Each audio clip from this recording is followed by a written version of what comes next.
অর্থনৈতিক শুমারি ২০২৪-এর প্রতিবেদনে উৎপাদন খাত কমে সেবা খাতে প্রবৃদ্ধির তথ্য উঠে এসেছে। সেখানে ২০১৩ সালে মোট অর্থনৈতিক ইউনিটের সংখ্যা থেকে ৪০ লাখ বেড়েছে মোট অর্থনৈতিক ইউনিটের সংখ্যা ১,১৮ লাখ। থাকছে এসবের বিস্তারিত, সাথে জানাবো শেয়ার বাজার, বন্দর ও হাটের খবর। বৌনি আয়োজন আপনাদের স্বাগত জানাচ্ছি, আমি তাসওয়ান নাফি।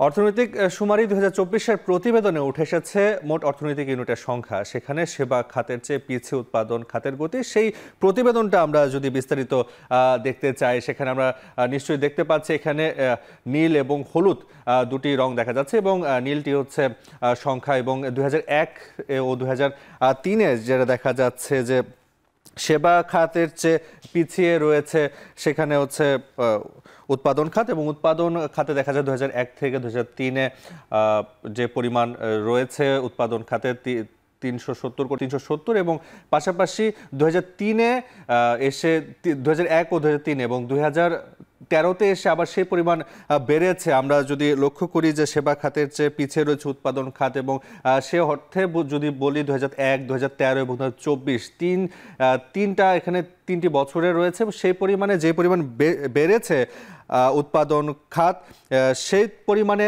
কমেছে আবার দেখা যাচ্ছে যে সেবা খাতের চেয়ে পিছিয়ে রয়েছে উৎপাদন খাত। সেবা খাত যে পরিমাণ বেড়েছে সেই তুলনায় পিছিয়েছে উৎপাদন খাত। আমরা নিশ্চয়ই সেই সংখ্যাটা দেখতে পাচ্ছি এই মুহূর্তে। এবার যে বিষয়টা বলছিলাম যে সেবা খাতের অবস্থা যদি খেয়াল করি ১২.১৪ ২০০১ ও ২০০৩, এবং উৎপাদন খাতে রয়েছে ১২.১৪, এবং সেবা খাত যে পরিমাণে ২০০৩-এ বেড়েছে ২৭.৮৬। আবার পরবর্তী সময় ২০১৩ সালে ১১.৫৪ সেবা খাতের অবস্থা, উৎপাদন খাতের অবস্থা রয়েছে। সেবা খাত আবার বেড়েছে ৮৮.৪৬। উৎপাদন খাত ২০২৪-এ ৮.৭৭ এবং সেবা খাত ৯১.২৩। অর্থাৎ বলাই যাচ্ছে যে সেবা খাত যে পরিমাণে বেড়েছে উৎপাদন খাত সেই পরিমাণে পিছিয়ে রয়েছে, সেই বিষয়টা আমরা লক্ষ্য করছি এই প্রতিবেদনে।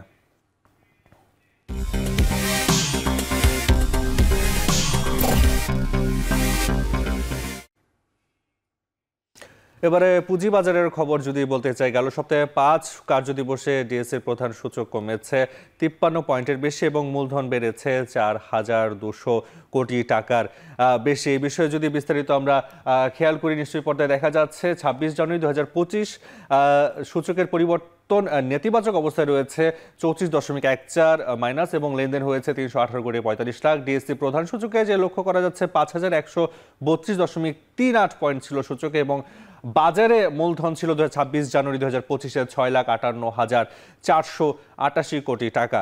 এর পরদিন ২৭ জানুয়ারি ২০২৫-এ নেতিবাচক অবস্থায় রয়েছে সূচকের অবস্থা, -২.৩২ পয়েন্টে রয়েছে, এবং লেনদেন হয়েছিল ৩৪,৩০,০০,০০০ টাকা, এবং ডিএসসি প্রধান সূচকের পয়েন্ট ছিল ৫,১৩০.০৫, এবং বাজারে মূলধনের পরিমাণ ছিল ৬,৫৮,৭১৬ কোটি টাকা।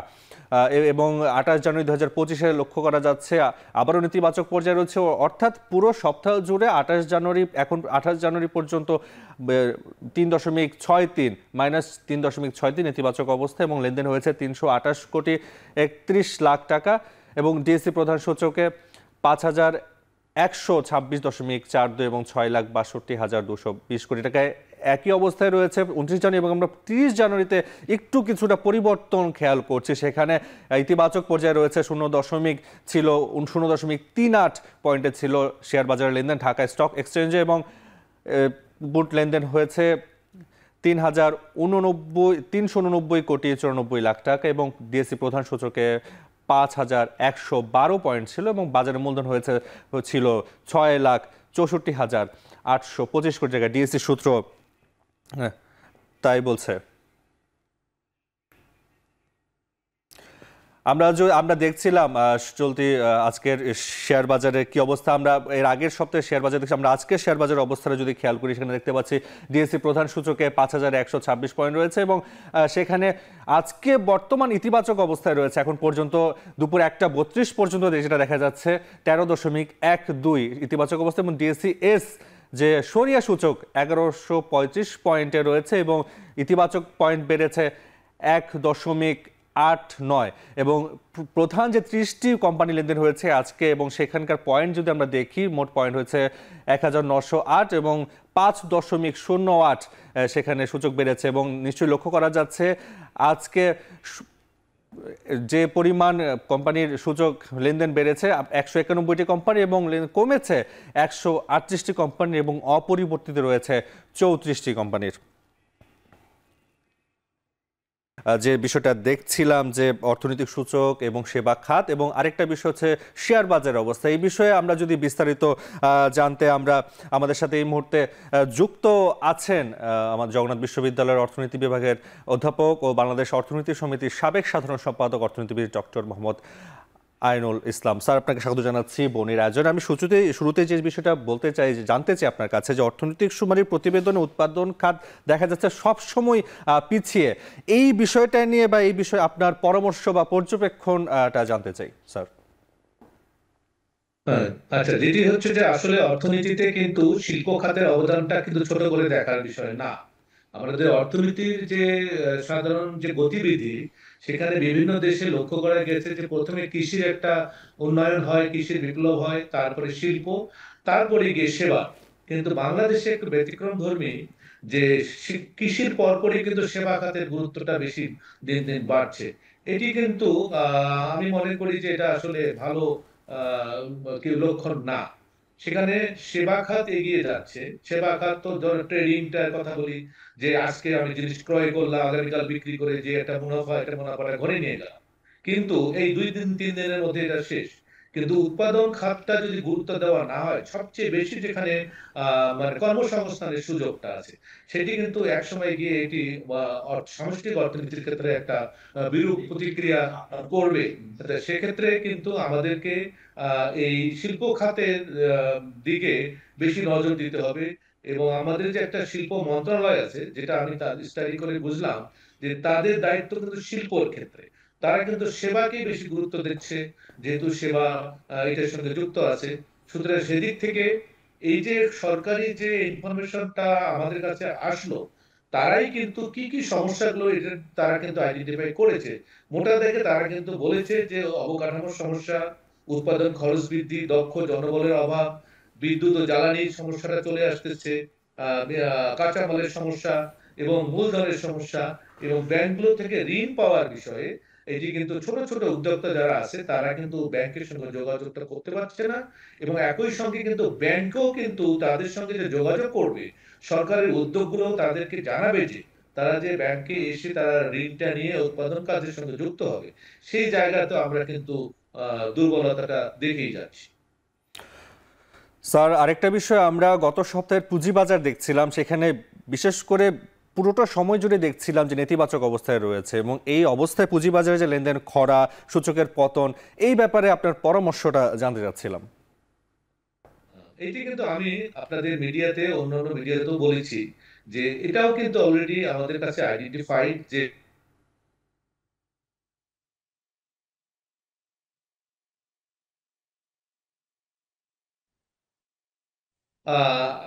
তালিকাভুক্ত করার উদ্যোগটা নিয়েছে কিনা আমি জানি না। মাত্র দুটো আমরা জানি, যে একটা হচ্ছে রবি আর একটা সম্ভবত জিপি। এই দুটো ছাড়া ভালো প্রতিষ্ঠান কিন্তু শেয়ার বাজারে আসেনি। এটা অন্যতম কারণ, যদি ভালো শিল্প, ভালো কোম্পানি না আসে, তাহলে কিন্তু ইনভেস্টররা এই দিকে কিন্তু নজরটা দিবে কম। এই হচ্ছে এক।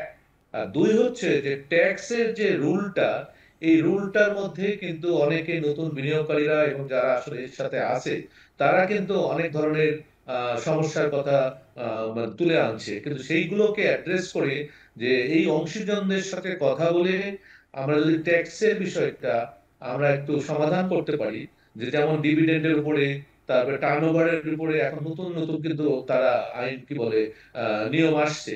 এতে করে কিন্তু নতুন বিনিয়োগকারী আসছে না, সবকিছু মিলে কিন্তু আমাদের এই মূলধন বাজার কিন্তু কখনো এই বেশ কিছুদিন থেকে ভালো ফলাফল দিচ্ছে না। এবং আমি শেষ করছি একটি কথা বলে যে বাংলাদেশে সেই ক্যাপিটাল মার্কেট টু জিডিপি একবারে তলানিতে বলবো আমি, যে এর এর নিচে আছে কিনা কোনো দেশ আমি ঠিক জানি না, কিন্তু যেখানে আহ, মালয়েশিয়া, সিঙ্গাপুর, এইসব দেশে এবং ইভেন ইন্ডিয়াতে তারা কিন্তু 36%, 100%, 100 বেশি পার্সেন্ট, আমি বলবো যে 100-র উপরেও কিন্তু তারা জিডিপি, তারা কিন্তু এই মূলধন মার্কেটে কিন্তু আছে রেশিওটা। তো সেক্ষেত্রে আমরা কিন্তু এটাতে নজর দেওয়া উচিত। এবং আমি দেখি যে কালকের পত্রিকায় বোধহয় যে অর্থনীতির একটা টাস্ক ফোর্স গঠন করা হচ্ছে। এই বিষয়গুলো যদি তারা অ্যাড্রেস করে এবং করলে আমার মনে হয় যে এটি ঘুরে দাঁড়ানোর একটা আমরা লক্ষণ আমরা হয়তো বা তখন দেখব। স্যার, আপনাকে অসংখ্য ধন্যবাদ আজকের বনির আয়োজনে যুক্ত হওয়ার জন্য। আমাদের সাথে যুক্ত ছিলেন, কথা বলছিলেন জগন্নাথ বিশ্ববিদ্যালয়ের অর্থনীতি বিভাগের অধ্যাপক ও বাংলাদেশ অর্থনীতি সমিতির সাবেক সাধারণ সম্পাদক অর্থনীতিবিদ ডক্টর মোহাম্মদ আইনুল ইসলাম। জানাচ্ছিলেন অর্থনৈতিক সুমারি ও পুঁজিবাজার সম্পর্কে। এছাড়া চলতি সপ্তাহে বেশ কিছু কোম্পানি বার্ষিক পর্ষদ সভার তারিখ ঘোষণা করেছে, দেখে নেব সেইগুলোর বিস্তারিত। প্রথমে দেখতে চাই গ্রামীণফোন লিমিটেডের পর্ষদ সভার তারিখ হয়েছে 3 ফেব্রুয়ারি 2025, সেনা ইন্স্যুরেন্স পিএলসির তারিখ পর্ষদ সভার তারিখ 5 ফেব্রুয়ারি 2025 এবং ব্রিটিশ আমেরিকান টোবাকো বাংলাদেশ লিমিটেডের পর্ষদ সভার তারিখ নির্ধারিত করেছে একই দিনে 5 ফেব্রুয়ারি 2025 এবং একই দিনে দেখা যাচ্ছে পাওয়ার কিট বাংলাদেশ অব বাংলাদেশ লিমিটেডের পর্ষদ সভার তারিখ ঘোষণা করা হয়েছে এবং তার পরদিন 6 ফেব্রুয়ারি 2025 সালে সিটি ইন্স্যুরেন্স পিএলসির পর্ষদ সভার সাধারণ তারিখ ঘোষণা করা হয়েছে। আমরা এর আগে কথা বলছিলাম পুঁজিবাজার এবং অর্থনৈতিক সুমারি নিয়ে। এবার চালের বাজার সম্পর্কে জানাতে চাই। হিলি স্থলবন্দরে চালের আমদানি কার্যক্রম স্বাভাবিক রয়েছে, তবে বিক্রি কমেছে বন্দরে, এতে কমেছে চালের দাম। এ নিয়ে আরও জানাতে সেখান থেকে যুক্ত হচ্ছেন সোহেল রানা। রানা, কেজিতে কত টাকা কমেছে চালের দাম, বিক্রির কারণ কি বলছেন ব্যবসায়ীরা? হ্যাঁ নাফি, আমি শুরুতে আপনাকে একটু জানিয়ে রাখি যে চালের দাম কিন্তু কমেছিল গত 2 দিন আগেও, কিন্তু আজ যেটি এসে বন্দরের পাইকার এবং ব্যবসায়ীদের যে অভিযোগটি রয়েছে সেটি হচ্ছে ব্যবসায়ীরা সিন্ডিকেট করে যে চালের দামটি রয়েছে সেটি কিন্তু অনেকটাই উঠানামা করছে। কারণ আমরা দেখেছিলাম যে গত কয়েকদিন আগেও যে চালগুলো যে সম্পাকারের চালটি রয়েছে সেটি 65 থেকে 66 টাকা কেজি দরে বিক্রি হয়েছিল, সেটি বর্তমানে আজকে প্রায় কেজিতে 1 টাকা বেড়ে 66 থেকে 67 টাকা কেজি দরে বিক্রি হচ্ছে। এবং সম্পা কাটার এই চাল এটি এবং স্বর্ণা 5 জাতের যে চালটি রয়েছে সেটি 50 থেকে 51 টাকা কেজি দরে বিক্রি হচ্ছিল, সেটি আজকে 52 টাকা কেজি দরে বিক্রি হচ্ছে, অর্থাৎ 1 টাকা কেজিতে বেড়েছে। এই এই জায়গাতে যখন দামটি উঠানামা করছে সেই অভিযোগটি করেছেন কিন্তু খোদ যারা পাইকারি ব্যবসায়ী রয়েছেন, তারা বলছেন যে আসলে এখানকার যারা আমদানিকারক রয়েছেন তারা কিন্তু মূলত এই সিন্ডিকেটটি করছেন। তারা বলছেন যে যখনই বাজারে চাহিদাটা কমে যাচ্ছে তারা কিন্তু এখানে দাম কিন্তু কমে দিচ্ছেন, যখনই আবার পাইকাররা এই চাল কিনতে ঝুঁকে পড়ছেন ঠিক তখনই কিন্তু দাম তারা বাড়িয়ে দিচ্ছেন, যার কারণে কিন্তু এই বিব্রতকর অবস্থায় তাদেরকে পড়তে হচ্ছে চাল কিনতে এসে। এবং আমি আপনাকে একটি জিনিস জানিয়ে রাখি যে গত বছর 11 নভেম্বর থেকে চাল আমদানিটি শুরু হয়েছিল এবং এখন পর্যন্ত প্রায় 1,18,000 মেট্রিক টনের বেশি কিন্তু চাল আমদানি হয়েছে। মূলত চালের যে বিক্রির কথাটি আপনি বলছেন যে আসলে বন্দরে যে চালের বিক্রির বিষয়টি রয়েছে, বন্দরে এখন পর্যন্ত প্রায় 100 থেকে প্রায় 150 ট্রাকের মতন ভারতে যে চাল বোঝাই ট্রাক রয়েছে সেটি খালাসের অপেক্ষায় রয়েছে। মূলত চাল বিক্রিটা ধীর গতিতে হচ্ছে, এর মূল কারণটি হচ্ছে যে চালের বাজারে অর্থাৎ খুচরা বাজারগুলোতে চাহিদাটা কমেছে। সরকারি যে উদ্যোগে খোলা বাজারে ওএমএচ এর চাল রয়েছে এবং টিসিবির যে কম দামি চাল রয়েছে সেই চালগুলো দিবার কারণে সেখানে কিন্তু চাহিদাটা কমে গেছে, যার কারণে পাইকার এবং অন্যান্য ব্যবসায়ীরা কিন্তু বন্দরে আসছেন কম এবং বিক্রিটাও কমে গেছে, যার কারণেই কিন্তু এখানে আমরা দেখছি যে এখন পর্যন্ত খালাসের অপেক্ষায় প্রায় 100 থেকে 150 টাকার মতন চাল বোঝাই ট্রাক কিন্তু দাঁড়িয়ে রয়েছে। তো সব মিলে একটা জিনিস দেখা যাচ্ছে যে আসলে চালের আমদানিটা স্বাভাবিক রয়েছে কিন্তু ওঠানামা করছে এই চালের বাজারটি। তো এই ছিল আমার কাছে হিলি স্থলবন্দর থেকে সর্বশেষ।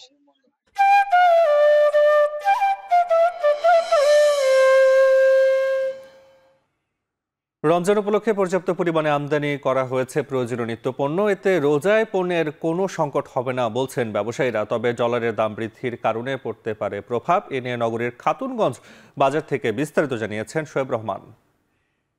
রোজায় যে সকল পণ্যের চাহিদা বাড়ে তার মধ্যে ছোলা, ভোজ্য তেল, চিনি এবং খেজুর এগুলো অন্যতম।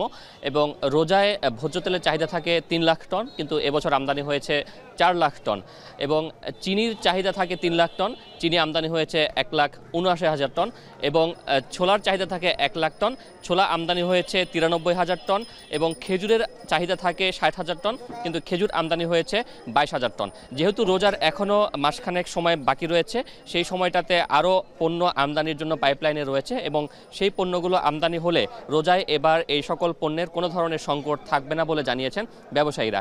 খেজুর অর্ধেকের কম আমদানি হওয়ার পেছনের অন্যতম কারণ ব্যবসায়ীরা বলছেন যে এবছর খেজুরের শুল্ক কমলেও গেল বছর শুল্ক অনেক বেশি ছিল এবং যে কারণে গেল বছর খেজুরের দাম অনেকটাই বেশি ছিল।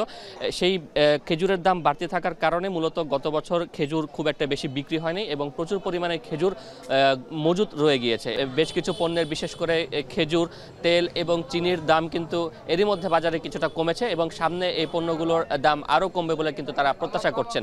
এবং তবে আমদানির ক্ষেত্রে যেটি বলছেন যে আগে যেখানে 20 থেকে 30% দিয়ে এলসি খোলা যেত, কিন্তু এখন কিন্তু সেটি 100% মার্জিন দিয়েই এলসি খুলতে হচ্ছে। এটিকে একটি বড় বাধা বলছেন আমদানিকারকরা। তবে সবচাইতে বড় সুবিধাজনক যে বিষয়টি হয়েছে ব্যবসায়ীদের জন্য, একটা সময় বড় বড় কোম্পানিগুলোর হাতে সিন্ডিকেট হয়ে গিয়েছিল বাজার, তারাই ইচ্ছেমতো পণ্য আমদানি করতো এবং দাম নির্ধারণ করতো। তবে এই বছর ব্যবসায়ীরা একেবারে ক্ষুদ্র থেকে মাঝারি ব্যবসায়ী যারা রয়েছেন তারাও পণ্য আমদানি করতে পারছেন এবং এই কারণে একটি প্রতিযোগিতামূলক বাজার তৈরি হয়েছে বলে ব্যবসায়ীরা বলছেন।